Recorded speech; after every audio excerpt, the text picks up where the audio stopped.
নমস্কার বন্ধুরা, সরস্বতী কুকিং চ্যানেলে আপনাদের সবার স্বাগত। দেখুন এখানে আমি নিয়ে নিয়েছি সাবু। তো এই সাবু দিয়ে আমি আজকে সাবুর পোলাও তৈরি করব। তো সাবুটাকে সবার প্রথমে আমি জল দিয়ে ভালো করে 3-4 বার ধুয়ে নেব। ধুয়ে নিয়ে তারপরে সাবুটাকে জল দিয়ে ভিজিয়ে রেখে দেব। দেখুন এই যে আমি সাবুটাকে ভিজিয়ে রেখে দিয়েছি। 3 থেকে 4 ঘন্টার জন্য আমি সাবুটাকে ভিজিয়ে রেখে দেব। 3 থেকে 4 ঘন্টা এই যে ভিজিয়ে রেখে দিয়েছিলাম। এই যে সাবুটাকে নিয়ে নিয়েছি। সাবুটা দেখুন একদম সফট হয়ে গেছে। এবার সাবু থেকে আমি জল ঝরিয়ে নেব। একটা ছাঁকনির ভিতর নিয়ে নেব। নিয়ে সাবু থেকে সম্পূর্ণ জলটাকে ঝরিয়ে নেব। ভালো করে সাবু থেকে জলটাকে ঝরিয়ে নিতে হবে, তা নাহলে কিন্তু ঝরঝরে পোলাও হবে না। তো সুন্দর করে আমি জলটাকে ঝরিয়ে নেব।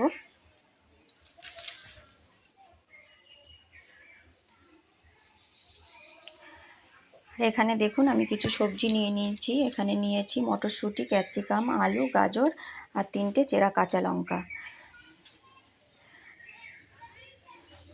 তো এবার আমি উনানে কড়াই বসিয়ে দেব। উনানে কড়াই বসিয়ে দিয়েছি আর কড়াইটা গরম হয়ে গেছে। এর ভিতরে আমি দিয়ে দেব কিছু চীনাবাদাম। চীনাবাদামটাকে দিয়ে আমি সুন্দর করে নেড়ে চেড়ে ভেজে নেব।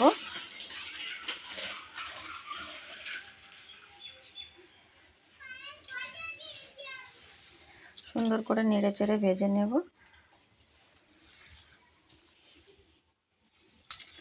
তো দেখুন এই যে চীনাবাদামটাকে আমি সুন্দর করে নেড়ে চেড়ে ভেজে নিয়েছি। এবার আমি চীনাবাদামটাকে উঠিয়ে নেব।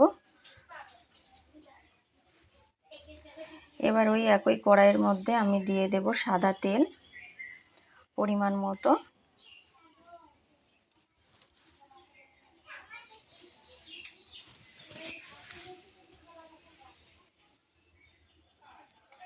তেলটা গরম হয়ে গেছে। এবার তেলের ভিতরে আমি দিয়ে দেব টুকরো করা আলু।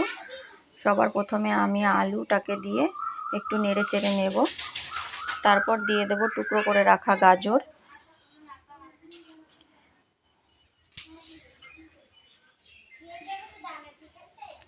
গাজরটাকে দিয়ে আমি ভালো করে ভেজে নেব। গাজরগুলোকে দিয়ে দেব।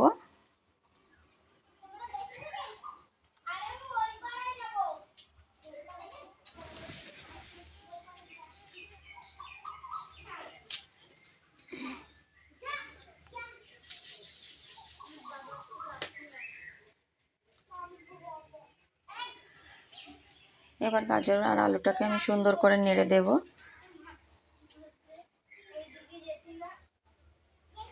এবার এর ভিতরে দিয়ে দেব আমি সামান্য লবণ, স্বাদ মতন লবণ দিয়ে দেব। এবার দিয়ে দেব আমি কালারের জন্য হলুদ। লবণটাকে দিয়ে আমি একটু নেড়ে দেব। এবার কালারের জন্য দিয়ে দেব এর ভিতরে অল্প একটু হলুদ দিয়ে দেব, বেশি না, একদম সামান্য।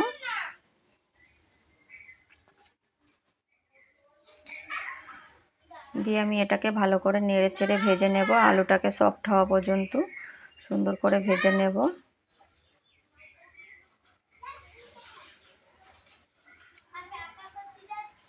দেখুন আলুটা সফট হয়ে গেছে। এবার আমি এর ভিতরে দিয়ে দেব মটরশুঁটি আর ক্যাপসিকাম।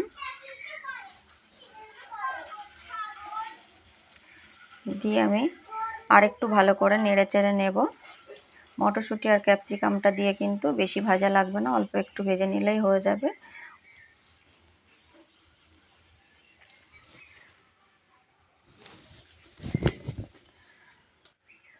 এর ভিতরে আমি দিয়ে দিলাম 4টে চেরা কাঁচা লঙ্কা। দিয়ে আমি আরেকটু নেড়ে দেব। মটরশুঁটি আর ক্যাপসিকামটা কিন্তু সফট হয়ে এসছে। এবার আমি এর ভিতরে দিয়ে দেব কিছু কিশমিশ। কিশমিশ দিয়ে আমি আরেকটু নেড়ে দেব।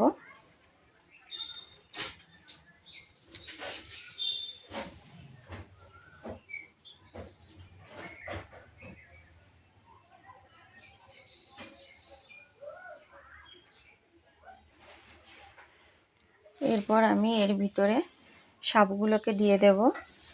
সাবুগুলোকে কিন্তু একদম হালকা আঁচে যখন সাবুটা দিতে হবে তখন কিন্তু আঁচটা একদম লো করে দিতে হবে। দিয়ে এবার সাবুগুলোকে নেড়ে নিতে হবে একদম হালকা আঁচে। সাবু আঁচটা বেশি দিলে কিন্তু হবে না, তখন কিন্তু সাবুগুলো একদম আঠালো হয়ে যাবে, ঝরঝরও হবে না। তো একদম কম আঁচে নেড়ে নিতে হবে, সুন্দর করে মিশিয়ে নিতে হবে। তো আমি সমস্ত সাবুটাকে মিশিয়ে নিয়েছি।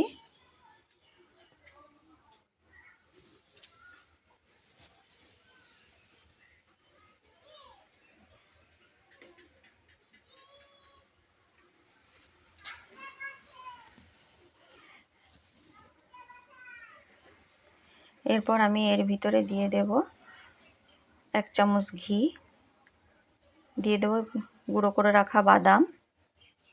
বাদামটা দিয়ে আমি নেড়ে নেব। ঘিটা আমি পরে দেব, আগে বাদামটা দিয়ে নেব। বাদামটা দিয়ে সুন্দর করে নেড়ে দেব।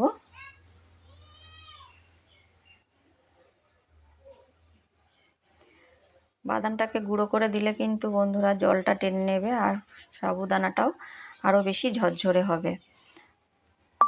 তো এরপর আমি এর ভিতরে দিয়ে দেব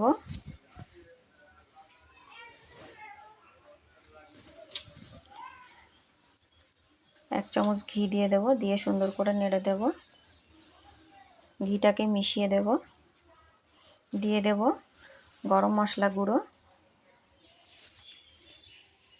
দিয়ে একটু নাড়িয়ে দেব। এরপর এর ভিতরে আমি সামান্য চিনি দিয়ে এটাকে নাবিয়ে নেব।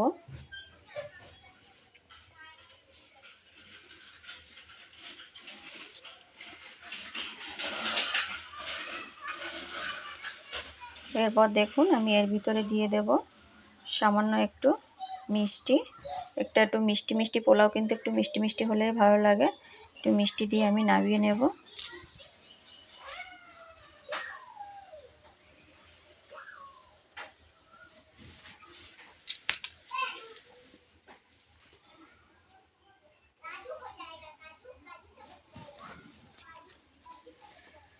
এবার কিন্তু বন্ধুরা আমি এটাকে নাবিয়ে নেব।